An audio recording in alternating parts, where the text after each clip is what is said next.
చిగురించింది మీ సన్నిధిలోనే కదా.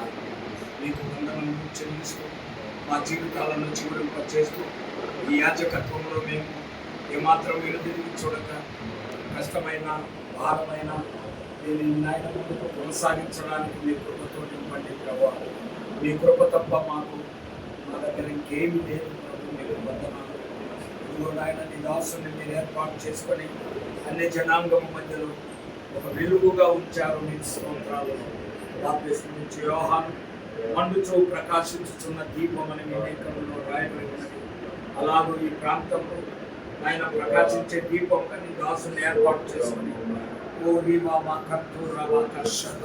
పరిశుద్ధాత్మ అభిషేకంతో మీరు నింపి ఆత్మల భారం కలిగి పరిగితే కనివాడిగా మీరు నిలబెట్టుకున్నారు. ఇది మీ ప్రణాళిక, ఇది మీ ఉద్దేశం, ఇది మీ చిత్తం ప్రభు. మీరు నాయన తీసిన తలుపులు ఎవరు మూయేశారో అద్భుతం చేయండి. కొన్ని ఆటంకాలు అవరోధాలు నాయన వచ్చి ఉన్నాయి, రాబోతూ ఉన్నాయి కూడా. అయినను నిబ్బరము కలిగి ధైర్యం కలిగి ఉండండి.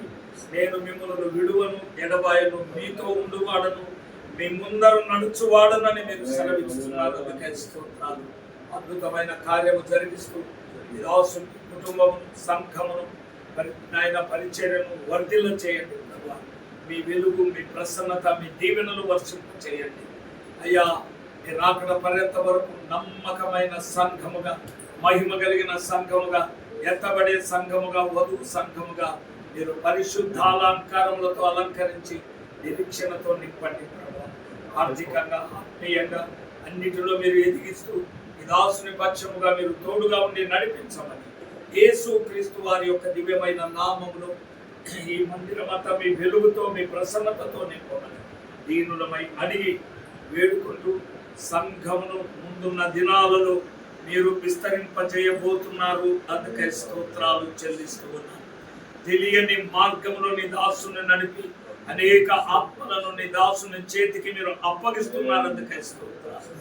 ఆటంకపరిచే శక్తులను బంధిస్తూ ఈ దాసుని పరిచర్యను, సంఘమును మేస్తములకు అప్పగిస్తూ యేసు క్రీస్తు వారి శ్రేష్టమైన నామములు అప్పగించుకొని వేడుకొనుచున్నాము తండ్రి.